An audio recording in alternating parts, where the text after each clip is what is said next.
No, no, no. That is your only weapon. You should hold that in reserve so that I will always have the hope you might clap at the end. Let's see. Just one personal thing. Dan and I have been doing these kinds of things together for more than 20 years. We have been working together for 35 years, since 1979 when we met at MIT. It has been a great pleasure. It has been what a lucky life I've had to have not just Dan, but lots of other colleagues in this crusade. Well, we don't like to use that term, I guess, but missionary activity, shouldn't say that either. Just trying to do the right thing. We've been at it for a long time. And it's a great joy for me to come in here and see the transition from one generation to the next. That we have young spring chicken Dave Brunt, who is slowly taken over from Dan, and it can't be too long until Dan is just a senior advisor. The senior advisor thing is the lean version of the House of Lords, by the way. That this is what you do with old superannuated characters that you just don't know what else to do with. I don't know whether anybody here remembers the Muppets movies, but the two old guys in the balcony, Statler and Waldorf, that's us, okay, going forward. We're actually in the future going to install a balcony here, Dave, is what we're going to do, okay? It's going to be fun. All right. But there is, in any human endeavor, there must be a generational transfer. And that's always a very dangerous time. Most organizations fail when the founder loses his or her way, begins to drool and dodder, quite possibly at a young age. And so therefore, we're in the midst right now of a transition from a phase of this lean activity to the next phase. Part of it involves people. I turned LEI in Boston over to John Shook 4 years ago, and that was a great choice. John is doing wonderful things. He was the logical, I think only logical successor at that point.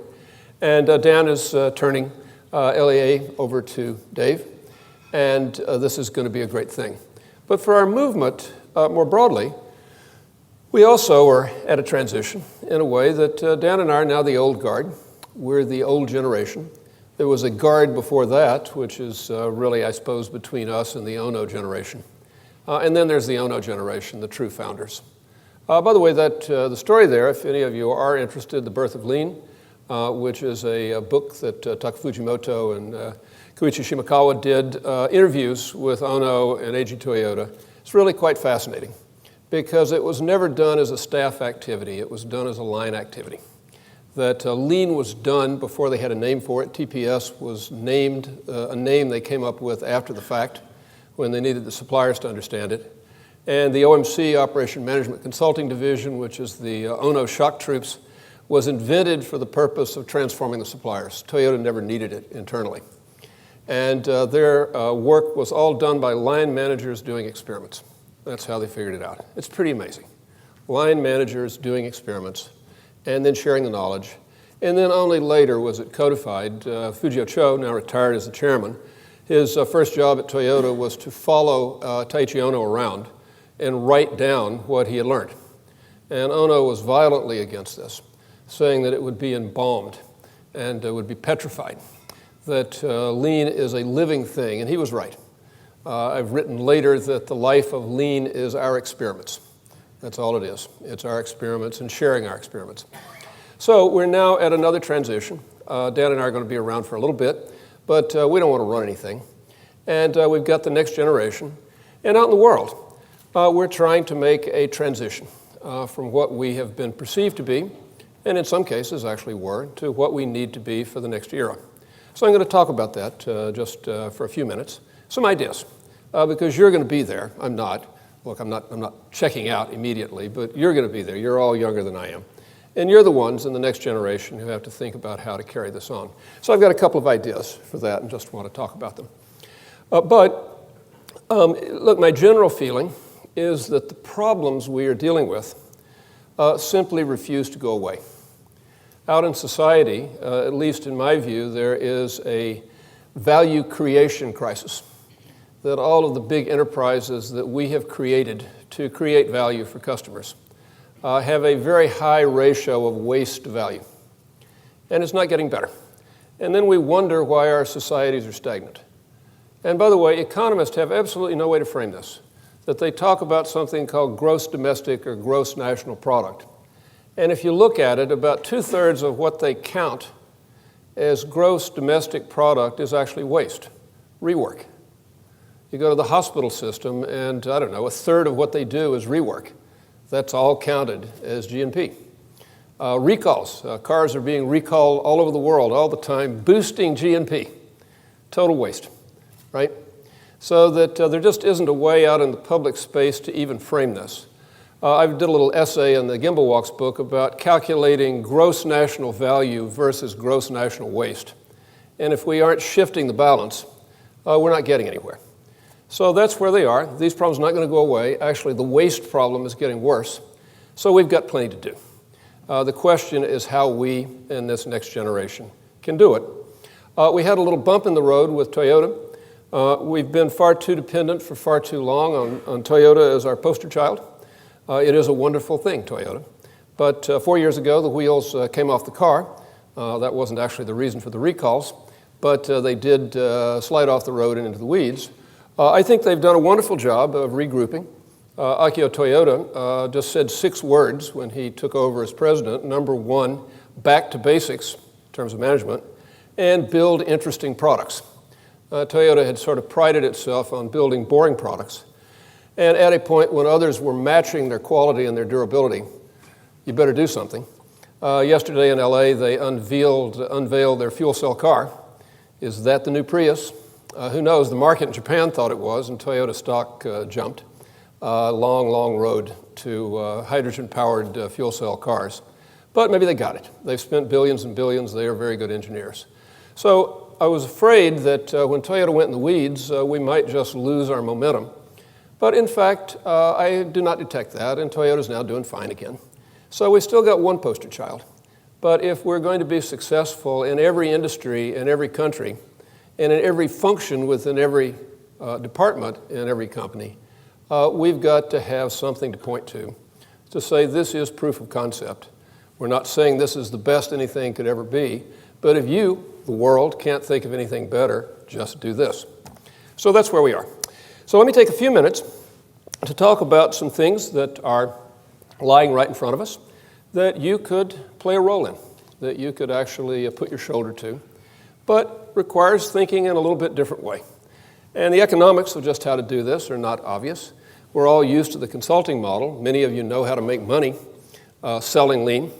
Others of you know how to get a good salary, spreading lean. For the new things that we need to think about, well, you're going to have to think about how to make this work as an economic proposition. Now, I've said starting up, growing up, starting over, and that immediately raises a credibility issue. Jim, have you ever started anything?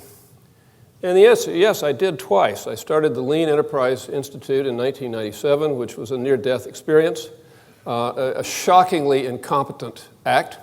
And then I started the Lean Global Network in 1998, utilizing additional shocking incompetence. So I actually have, let me just say it, no credibility as a startup guy, in my view. But I have been thinking about this, and I have learned from experience. So, having warned you, the reason I'm talking about this today is that recently we've actually had a lot of people who are starting things who've called us. We didn't call them. We didn't call Eric Ries. He called us and said, hey, what about lean startup? What do you think about that? What have you guys got to say about that? And so therefore, we need to have something to say. But then wait a minute, this maybe is actually an opportunity for us, a way to make our case, to spread our message in a situation that has some problems but may actually be easier than what we've been trying to do. Now, why is this only happening now? Well, the answer is that historically, and there's a long history here now, lean was absolutely a starting over activity. That if you go back to Toyota in 1950, it was a 15-year-old terrible company. Terrible, horrible cross between craft and mass production company that was making very bad trucks that the American Army was going to buy for the Korean War. But that was the reason they had a market. that actually saved the company because of the collapse in the Japanese economy in 1950. So that became the sort of theme of Lean, that in the context of Lean, we do rework. That work that Ono was doing, you've never seen this written, but think about it, Ono was reworking a terrible company that never should, as we look at it now, have been so terrible. Shocking to know just how bad Toyota was when this gang of managers showed up, line managers, to do experiments. So this has been a rework movement in which we've both been trying to rework operations and product development and purchasing and customer support, but also trying to rework management, trying to transition from traditional or modern management, half of you heard about that a little bit in the session before, to lean management, and trying to go from craft or mass production to lean production. Rework, rework, rework. So we're doing this in long-established firms, lots of bad habits in established industries, mostly pretty mature. You can't imagine a rockier soil to say, hey, let's go take that on. Let's try to rethink General Motors, which Dan and I actually tried to do. We failed, but we tried. And so that's where we got into Lean as something done to people, because there wasn't much time in Toyota's case. And Ono himself, his character and personality, he was a tough guy. He was a very tough guy. And what people took as a takeaway was that you need to put a SWAT team together and you need to take that hill. So there is a little bit of that sense all across the Lean community of we're the beleaguered tough guys. We're going to take that hill. We're in this pile of rubble and we're going to create order out of this chaos. And we haven't lacked raw materials. Okay? So we've not had a shortage. There's been no crisis of running out of Muda or Mura or Muri. And we're only today actually getting to the end of the first pass. And as I look at it, government and education are the last frontier in terms of folks who just never heard of or thought about this. And we're now there. And I'm spending a lot of time thinking right now about education, which I really do think is just a shamefully wasteful activity, and really wasteful of human potential. So this is all a work in process. We're going to be at it for a while. And that's a reason that partly we just haven't pursued startups. But by the way, we also haven't pursued startups because they're not going to pay you a lot. I'll tell you in a few minutes a story about a young man who's in my class at MIT, came up to me, said, I'm going to start a mobility provider. Would you like to help me? And I said, do you have any money? He said, no, I don't have any money. That's why I'm talking to you. And I said, well, I don't have any money. And he said, well, yeah, but you might have some ideas on where we could get some money. And then once we sort of got into this, he said, by the way, I'm not Apple and you're not McKinsey. So we do understand that this is a labor of love. And so actually I've been involved in a labor of love for the last 3 years. I think I have made a nickel. I don't know whether anybody here knows what a nickel is, but it's like $1 except smaller. But that's about what I've made off of this thing. But look, that's where the real opportunity is for the future. The future is always going to come from new things starting up. And so we need to think of a way we can be engaged. Otherwise, all new things starting, I predict with total confidence, and I don't believe in forecasts, but I do believe in this one, will become mature, sclerotic, waste-producing enterprises. And then we'll be ready to do more rework. So we really should stop this cycle. This is not a good cycle. Why don't we nip it in the bud by being there at the beginning? So what's our advice to startups? Well, I didn't ask your advice, just what's my advice to startups? Well, look, my hope is we could start with lean management from the outset. An A3 ought to be the very first thing a startup puts together, which describes the concept and what problem of the customers it's going to solve, and what the alternatives are for solving that. What's the root cause of the customer's problem? Why this? An awful lot of money would be saved if you really forced yourself as a startup to say, gee, I know what I want to do, and I'm in love with the concept, but what are 3 other ways or 5 other ways to do this? that maybe would make more sense. Boy, that's hard. That's really, really hard. But look at most of the waste in that thing, the startup community, is people who didn't really think through what the concept was, really ask about, is this really going to solve the customer's problem? Because they were in love with the technology or the concept or whatever. The A3 is a great storyboard, by the way, for selling. You got your pitch right there. You got your roadshow right there on one page. Here's the issue. Here's what we want to try. Here's how we're going to do it. And by the way, here's what we need. Put your money, tape it right here. And to do this, though, we have to have a coaching model, as I say, because the traditional consultant model, it's too expensive. It's too lumbering. That's not really what the entrepreneur needs. What they need is a coach who has actually thought about some things they haven't thought about because they've thought about their concept. That's what they thought about. But they need to think about a lot of other things, and a lean coach could be very helpful. Now, you're familiar with the lean startup movement, and I've listed the things they talk about. If you've read Eric Ries's book, if you haven't, you should read it. It's a good book.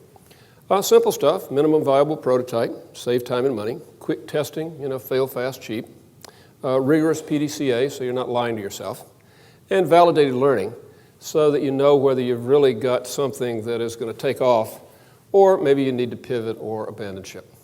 And those are all great things. But they were devised for apps for social media. That's where it really, really fits. So that's good, and we've had some good conversation. John Shook has had a whole lot of conversation with Eric Ries. But for most of you, and most of what goes on in the world, things that you're starting up with are just a whole lot more complicated. Just a whole lot more complicated. And that's just the way of the world.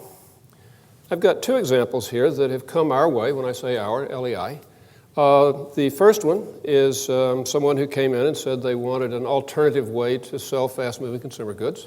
I'm being totally vague about who these people might be because there's actually quite a lot of money involved here. None of it coming to me at the moment, really. But to be fair, they let me be an insider and watch the startup process in return for a little coaching. So, I need to be discreet.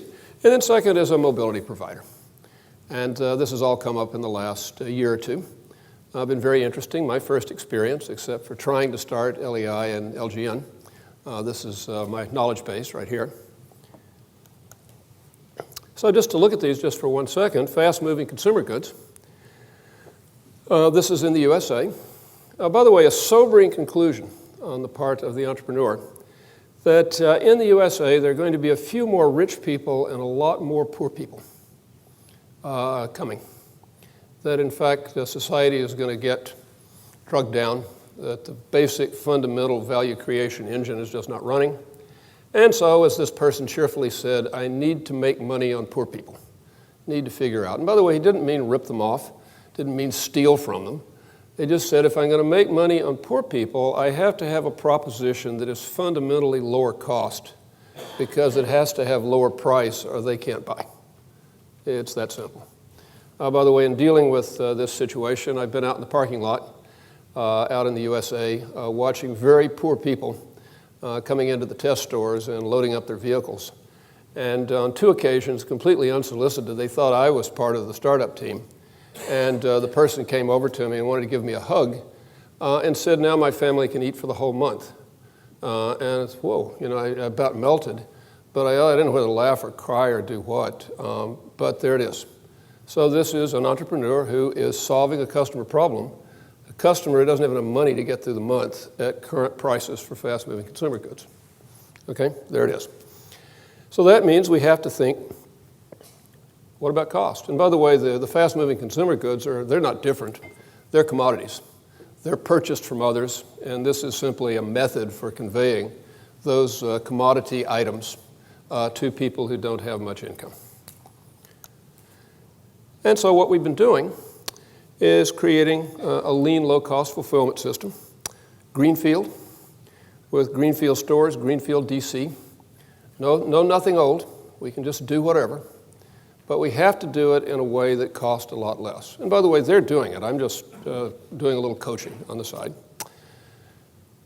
Store design, have to cut out the labor. Go in a store and watch. You lean people, just go to any store and watch what people working there actually do. And a very large fraction of what they do shouldn't need to do it, and they're redoing it.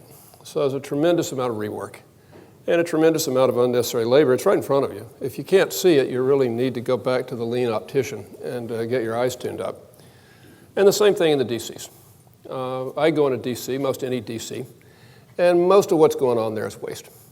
Just for example, you have to have the items in a pick sequence in the DC that exactly matches the put away sequence in the store, so that you can then pick an aisle and put away an aisle with the minimum effort, minimum steps, minimum time, minimum possibility of mistakes. So simple. Nobody does this. So simple. And then we have to, obviously ship and receive in small amounts frequently, and that means you have to change the total thinking about logistics. All right, and they're traditional logistics ways of thinking that are interesting but wrong, and happily in this greenfield startup environment, who cares? Because there isn't some existing logistics function, there isn't some existing purchasing function. It's all new. We can do anything. And by the way, Hijunka everywhere. Hijunka is just a wonderful friend. The world doesn't get it yet, but eventually the world will understand, I hope, Hijunka. This is the second example. Let's call this mobility NUCO. Premise here is that out in the global car industry, we now have a race to scale. It's really interesting here. After all of this time, all of these big car companies have 5 platforms, global platforms, and they're trying to pile as much volume as they can onto those platforms. So then you look at the market and say, what do people really need? There are lots of different types of vehicles that don't go on those platforms.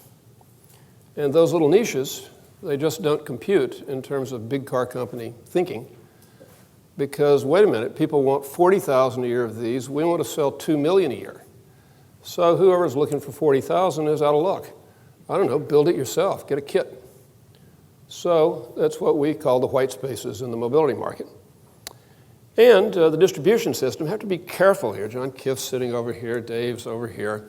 Have all these lean distribution kind of guys. Well, look, we start off with no distribution system, none, 0. So then we can ask, what is the lowest cost, highest value way to marry the user with the mobility? And a lot of interesting stuff going on out in the world. A great time to be a greenfield in this space. So those are 2 simple ideas. They exist between the ears of 2 people. Idea number 1, between this set of ears, and idea number 2, different set of ears. But that's it. To get started, on the first day was the entire company. And in that sense, every company is born lean. Now look, there might be, I don't know about your head, I sometimes wonder if there are a few silos in my head, but at least it's not as bad as a big mature organization. It can flow in one ear and out the other, or flow in the back and out the front, I don't know. But I think value could flow through my brain probably easier than it could through a mature organization. But how can we sustain that? If you start lean, what happens next? Well, we know the answer. Oh, by the way, this is the mobility concept. And this is so disguised, I can't really tell you what these guys are doing. It's pretty interesting. But I'd be giving away the store if I did. Just one thing, though, at the bottom, speaking of lean startup and social media. With any new service, good or service, that you're going to provide people, in today's world, there's a critically important social media dimension, because the goodness of the product will be amplified and the badness of the product will be amplified, which is the normal thing that social media does. And so you have to be prepared from the get-go to learn from your users, which you're hoping to do through that, but also to let your enthusiastic users speak, and in a way that counteracts your unenthusiastic users. All you need to look at that is the difference between GM's Volt and Tesla's car. Tesla's car actually explodes in flames. And the social media response has been, we love the vehicle so much, we must not let the government make it illegal. and the General Motors car explodes after it is crash tested and parked in a warehouse for 3 weeks, and the word out is that it is a criminal act that the government lets people drive these cars. Okay? Well, wait a minute, that didn't just happen. Elon Musk is very good at trying to build community through social media, and I think it's fair to say General Motors is probably not one of their strengths. So for anybody wanting to start up now, there is this fantastic possibility to engage with your users in a way that you actually learn something. But also what goes with that is a whole lot of chatter about what this thing is and how people should feel about it. That is your marketing department, positive or negative. So we take as a given in providing a new type of mobility that you just have to have a plan for social media from the first instant, or else you're not likely to succeed. So, what we're doing with these is to say we need to do some old-fashioned lean things, because what they're trying to do is complicated, not simple. So we need from the get-go to do concurrent development. Remember, in concurrent development, what you're forcing yourself to do is to look at alternative answers to the problem you have defined. And this is the hardest thing in the world for an entrepreneur to do. They get up in the morning knowing the answer, the eureka. You say, well, wait a minute, how are we sure that's the only answer? So that is a key thing that you can learn from the old-fashioned lean movement. But then to do that, to pursue that, you have to be able to do rapid prototyping. And you have to only prototype what you don't know, not fancy prototypes that mostly are about what you do know. And there's lots of good lean experience in the Toyota world on how to do this. And then there's nothing that a young, brand new organization thinks they would waste time on more than by simply writing down what they're learning, to look at the trade-off curves that are assembled carefully by Toyota. We haven't got time for that. No. You know, anything that doesn't work, just forget about it, bury it. Whereas actually, that's a treasure trove of things that you're going to need later. So how can we preserve what we learn even when we're trying to go fast? So it's what old lean, if you will, and new lean need to find a way to accommodate. So then, next thing that we can teach is A3. You know, when you get going at the start of a startup, the idea is everything. That's what there is. It's just an idea between the ears. That's what you got. But then you need to immediately start framing your thinking in A3 terms of what's the problem we're trying to solve, why is this the solution, how are we going to run the test. If you can just build that in from the beginning, your chances of success are much greater than just being totally loosey-goosey and intuitive, which is the natural instinct of most entrepreneurs. Okay. So, the minute you have a viable concept and you've actually got some evidence, real evidence, PDCA evidence that the world wants this, that's when you really need lean. That's when you really can fail years before you fail. That the moment of failure was at that point when you said we've now got to build a real organization. And you go down the path of an old-fashioned craft or mass production organization with old-fashioned traditional or modern management.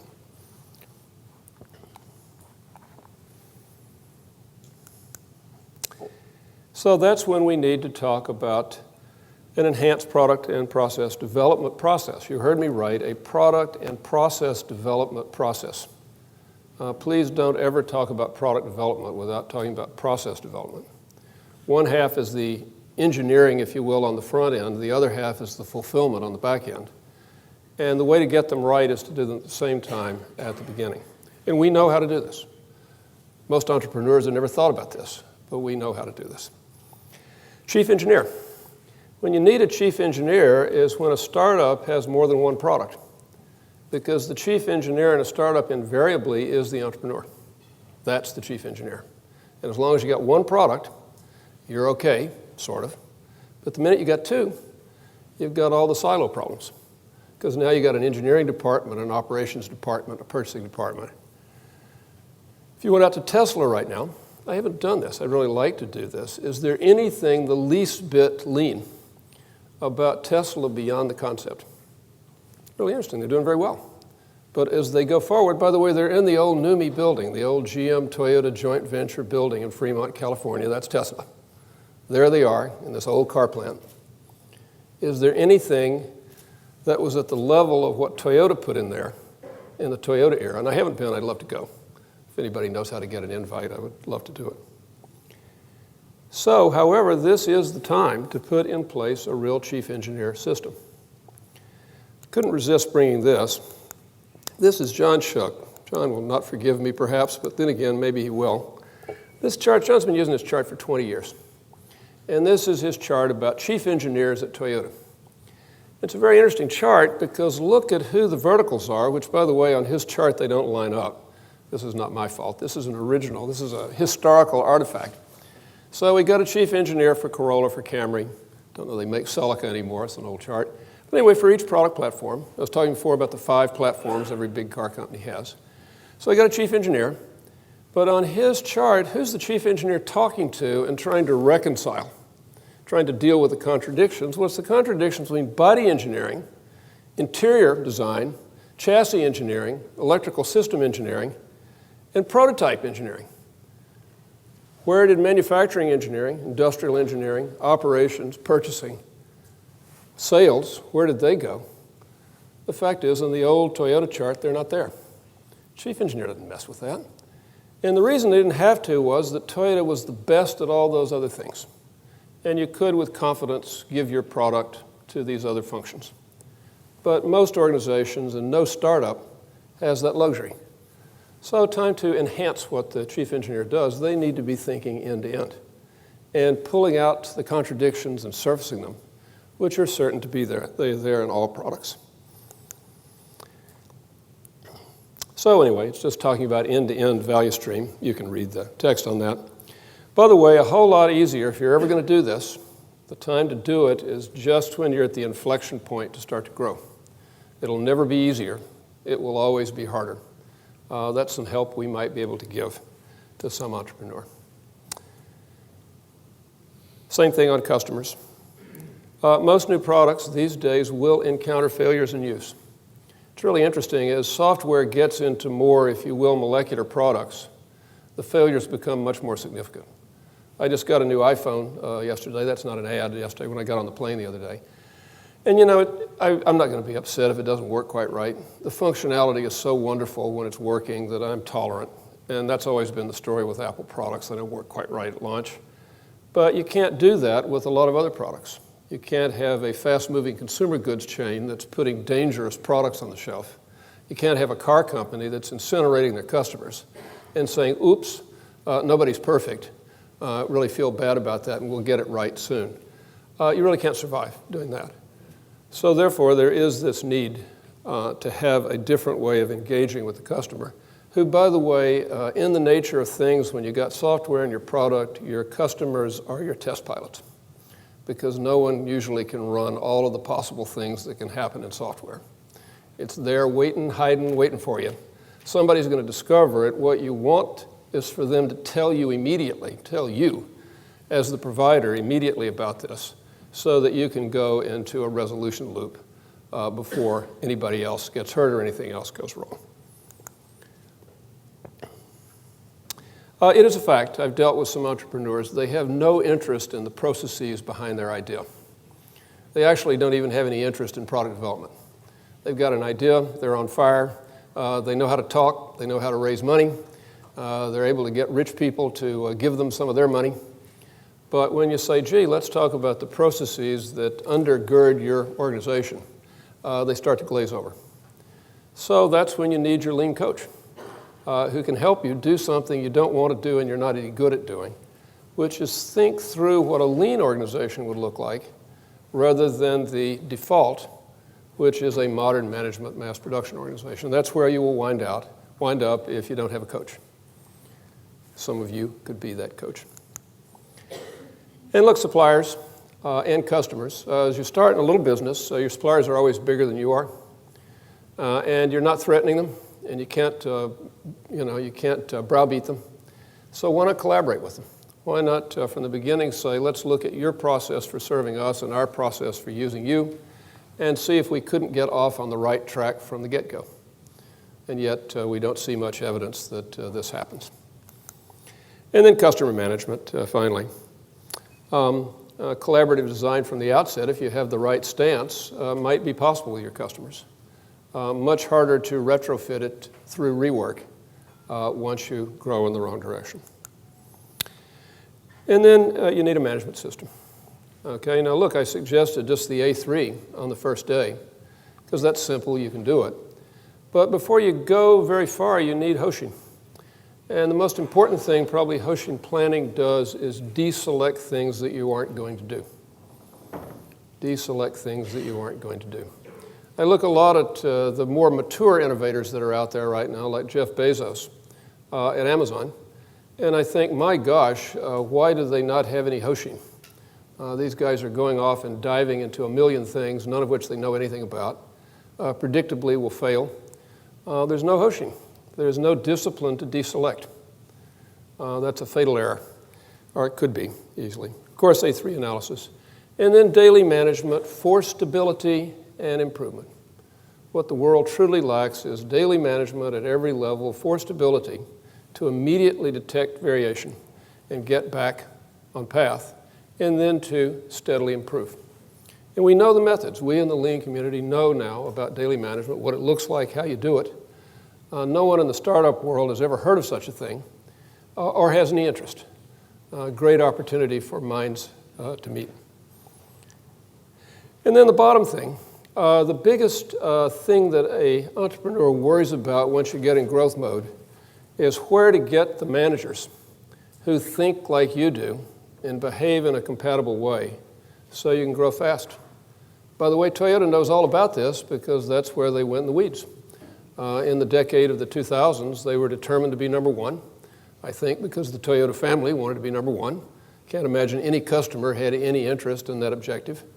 And to be number one, they had to grow very rapidly, so rapidly that they had to pull in lateral hires, all kinds of people, thousands of them, who were reading Dan's and my and Jeff Leicher's books about how to be a manager at Toyota, and John Shook's book on Managing to Learn.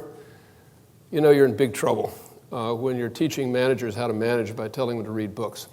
You learn how to manage by doing iterations of Hoshin, of A3, of daily management. That's how you learn how to be a manager. By the way, just a plug, can't resist John's book. I plugged it for half of you in the previous session, Managing to Learn. Best management book you'll ever read, tells you how to do these things. So we know how. We know how, but are we talking to anybody who really needs this knowledge? And I don't know that we are the way we should be. So final thought, imagine what fun. Imagine what fun it will be. I don't say would be, I said will be, to create a Muramura free organization from day one and keep it Muramura free. What a thing, what an exhilarating thought. And so let's pursue this. If entrepreneurs aren't calling us, we ought to be calling them. And we should do it together as a community. The life of lean is our experiments. And we can all learn from each other. This is not a zero-sum deal. We can all help each other without hurting ourselves. We can all help each other while helping ourselves by simply through mechanisms like LEA and mechanisms like this conference sharing experience.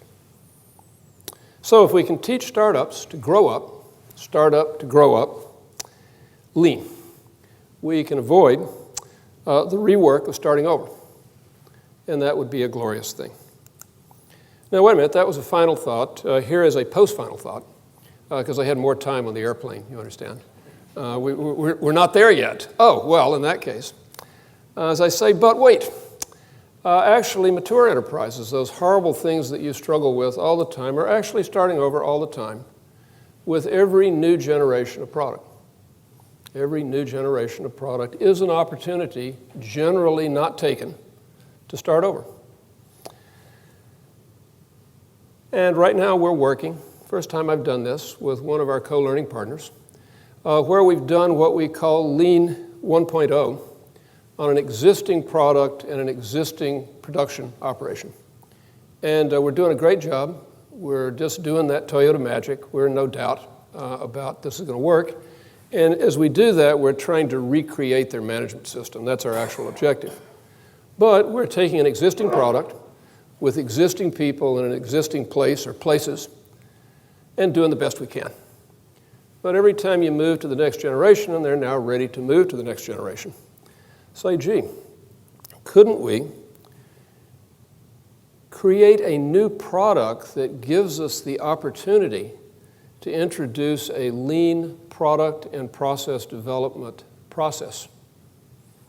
This new product is not of interest to me except as a way to introduce a new way of creating products.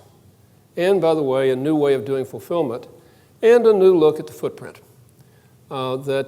Peter Watkins has been here before to talk about footprint, what a hash we have made of footprint in the world. Everything is basically in the wrong place. So here with a new product, probably going to have some new suppliers. You don't have to do it any particular place. You can do it in the right place. And by the way, the idea is to minimize total cost, total system cost. And we're calling this Lean 2.0. So most of you have spent most of your time dealing with Lean 1.0, which is to take bad, existing, broken, pathetic stuff and try to make it as good as it could be in light of all the bad, wrong decisions made to do it where it's done the way it's done. That old rework feeling. And you can make a living, and you can feel good about it because that's a good thing to do. But how about going for the next generation of every product to Lean 2.0? And that, of course, is a model line when you think about it. It's just another way to define a model line. That all of the Toyota, and I've spent, Jan and I spent 25 years watching Toyota do model lines and suppliers and now out in the broader society. But they've all been about operations. They've all been about how to create a model line out of something pre-existing, pretty bad. Not about greenfield, not about startup. So I think there is a real opportunity there. So as I say, please seize your opportunity to help firms, 1, start up, 2, grow up, 3, start over, because you're starting over all the time, lean. That's a real opportunity for this community. So we have just begun. And I'm hoping if some of you actually find a way to do that, I'm going to write about what we're doing when I get the all clear. I can't write about it till after the fact. That's one of the rules of the game when you're doing startup. But I hope we can all find something to do. We can all write about it. We can all share. And that way, we can steadily reduce, over a long period of time, of course, but steadily reduce the world's rework. Because right now, when you look at that G&P number, an awful lot of what's counted as G&P is organizational rework, which costs a lot of money, boosts G&P, totally unnecessary, totally wasteful. There's got to be a better future. So, clock right here says I'm through. Glad there's no trap door. It's okay, but I am through. Been such a good fun to be here. This is a great outfit, these Lean Enterprise Academy guys. Many of you have told me about what you're trying to do, heard all about your frustrations and struggles. Those are real, you're not imagining it. Those are real struggles, real frustrations. But we've come a long ways from where we started, where there was zero consciousness of any of this. And hey, you guys are still young. I got a lot of treadwear, but I'm looking out here. You guys are, a bunch of spring chickens like Dave. So there's lots of time. Let's do it. And when you do it, of course, we love to hear about it. Thank you. Bye for now.